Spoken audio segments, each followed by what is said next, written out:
Hello les amis, c'est Myriam, j'espère que vous allez bien. On se retrouve aujourd'hui pour cette toute nouvelle vidéo. On va changer un peu du cake design. Ici, je partage avec vous ces magnifiques brioches tressées, super moelleuses, vraiment avec une mie très filante. Vraiment, testez la recette, vous n'allez pas le regretter. Elles sont super bonnes. Regardez, elles sont bien dorées, que ce soit sur le haut ou sur le bas. Donc, je vais vous montrer également dans cette vidéo donc cette technique de tressage à 4 branches pour avoir vraiment une belle brioche comme je les ai eues ici. Je vous montre ici vraiment que la mie se découpe toute seule tellement elle est filante. Alors, on commence directement ici avec la recette qui est très simple. Alors, j'ai ici 1 kg de farine, 25 g de levure boulangère sèche. J'ai également 10 g de sel, 130 g de sucre, 10 œufs, 120 ml de lait et 500 g de beurre mou. C'est vraiment très important que le beurre soit mou, donc sortez-le vraiment en avance du réfrigérateur. Alors je commence par mettre la farine, la levure d'un côté qui ne doit pas être en contact avec le sel pour vraiment permettre à la pâte de bien lever. J'ai rajouté également le sucre et je mélange les poudres entre elles. Et je vais commencer à rajouter les œufs, donc directement. Ici, j'en ai mis 5 et je vais en rajouter directement 5 et je vais laisser la pâte se pétrir et se ramasser tout doucement, donc à vitesse 1. Je laisse vraiment le robot faire le travail. Alors, il faut savoir que pour faire des brioches et pour vraiment les réussir, c'est de les faire donc sur 2 journées. Alors, j'ai préparé cette pâte le soir, donc vraiment tard le soir, et j'ai laissé reposer la pâte au réfrigérateur une nuit complète et je n'ai terminé donc le façonnage et la cuisson que le lendemain matin. Là, c'est vraiment pour avoir de belles brioches, donc prenez le temps de le faire en avance et non pas sur une seule journée. Alors ici, une fois que j'ai bien incorporé mes œufs, je rajoute mon verre de lait, donc les 120 ml de lait. Donc un lait qui ne sort pas du réfrigérateur, qui est à la température ambiante. Et je vais laisser bien pétrir la pâte quelques minutes, une dizaine de minutes, jusqu'à vraiment arriver à cette consistance-là, comme vous le voyez ici. Donc la pâte ne colle plus au bord de mon bol et une boule a commencé à se former. Ici, je vais rajouter mon beurre. Vous voyez, il est bien mou.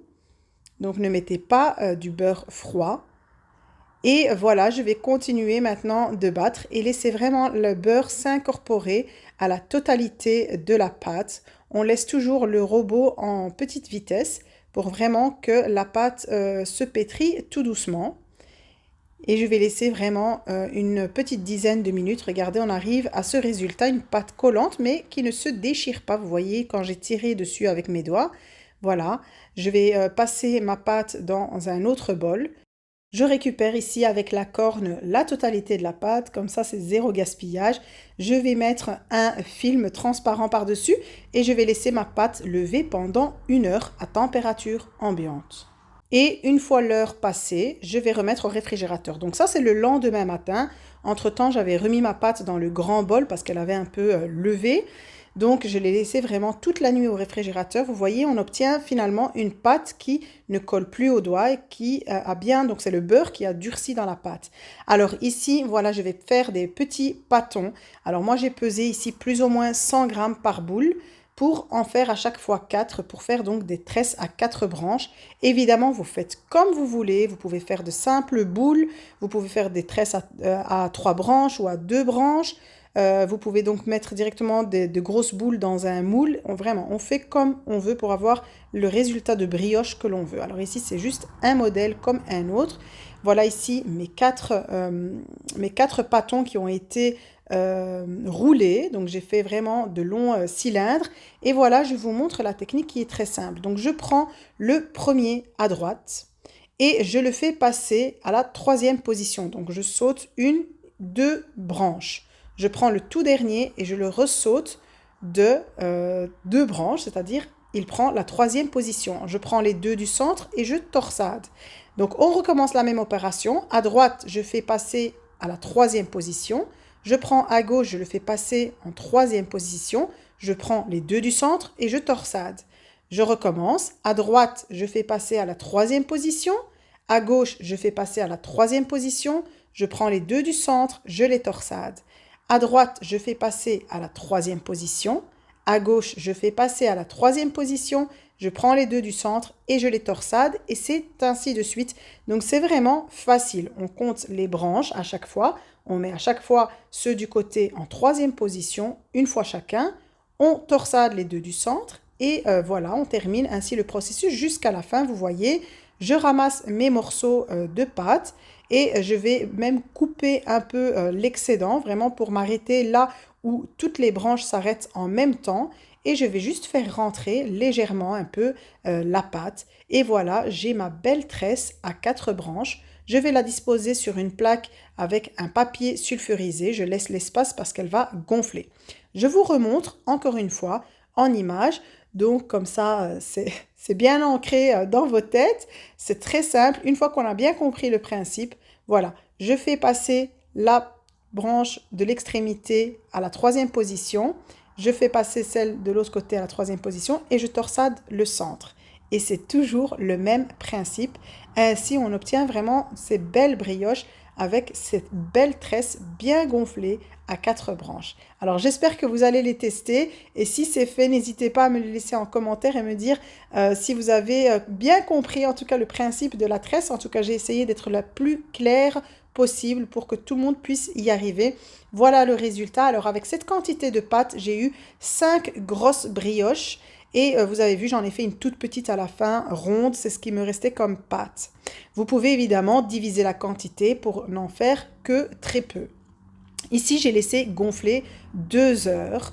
Alors, ça dépendra toujours de la température ambiante. Quand il fera très chaud et que les brioches auront bien vite gonflé, on peut diminuer le temps de pousse. Alors ici, j'ai mélangé un jaune d'œuf avec une cuillère à soupe de crème liquide entière. Ça donne beaucoup de brillance après au niveau de la dorure. J'ai préchauffé mon four à 180 degrés. Et ici, je vous montre juste les perles de sucre qu'on peut rajouter ou pas. Ça dépend évidemment des goûts de chacun. Alors moi, j'en ai mis quelques-uns juste sur 2 brioches pour juste faire plaisir aux enfants. Et voilà, une fois au four, j'ai laissé cuire plus ou moins 30 minutes et j'ai utilisé la chaleur tournante pour vraiment avoir une belle dorure partout. Vous voyez, elles ont bien gonflé, la croûte est bien caramélisée, bien dorée et vraiment la mie est très très moelleuse, super filante. La cuisson a été homogène un peu partout. Donc voilà, en tout cas j'espère que cette recette vous plaira. C'est une recette très simple, il faut juste s'organiser et penser à préparer déjà la pâte à la veille. Comme ça vraiment vous allez avoir un résultat qui soit magnifique. Parfois il vaut mieux prendre plus de temps pour réussir quelque chose que d'aller trop vite et d'avoir un résultat qui n'est pas au top. Si vous avez aimé, apprécié ma recette du jour, n'oubliez pas de liker la vidéo, de vous abonner à ma chaîne si vous êtes nouveau parmi nous aujourd'hui et de me laisser un magnifique commentaire comme toujours. Et je remercie énormément les personnes qui m'écrivent à chaque fois. Ça me fait toujours plaisir et chaud au cœur. Et je vous dis à très très vite. Bye bye.